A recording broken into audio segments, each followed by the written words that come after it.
هند خپلو چارواکو ته امر کړی چې له پاکستان سره پر پوله نږدې سیمو څخه وګړي وباسي. آیا پاکستان پر هند ځوابي برید کوي؟ بشپړ جزئیات په ویډیو کې تر پایه کتلی شئ.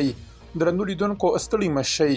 د پاکستان د ځوابي برید ویره کلیوال له زیان منونکو سیمو څخه نورو سیمو ته لیږدول شوي. د هند انډین ایکسپریس ورځپاڼې د دغه هیواد تر ولکې لاندې د جمو او کشمیر والي منوج سینها له خولې راپور ورکړی چې کلیوال له زیان منونکو سیمو څخه نورو سیمو ته لیږدول شوي دي. د ښاغلي سینها په وینا ما د ټولو ولسوالیو مشرانو ته لارښوونه کړې چې له زیان منونکو سیمو څخه کلیوال خوندي ځایونو ته انتقال کړي او د هغوی د استوګنې، خواړو، درملو او ترانسپورت په برخه کې اسانتیاوې برابرې کړي.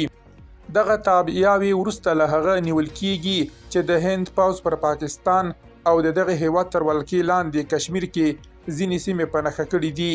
ښاغلي سینها ډیره کړې زه په سیمه کې وضعیت له نږدې څارم او واکمني له هر ډول پیښې سره د مبارزې په برخه کې بشپړ چمتووالی لري. بلخوا د افغانستان د سولې په چارو کې د امریکا پخوانی ځانګړی استازی زلمی خلیلزاد وایي چې دواړه خواوې هند او پاکستان باید د تاوتریخوالي د مخنیوي لپاره کار وکړي. هغه پر ایکس لیکلي په کشمیر کې د ترهګریز برید په ځواب کې هند په پاکستان کې پر موخو بریدونه کړي او اسلام آباد یې ځواب ورکوي. خلیلزاد د تاوتریخوالي دا لړۍ وحشتناکه بللې او پر دواړو هیوادونو یې غږ کړی چې له ډیر شدت څخه ډډه وکړي. ترهګري د حل لار نه بلکې د غم او تباهۍ لاملیږي. درنو لیدونکو له مالتیا مو مننه.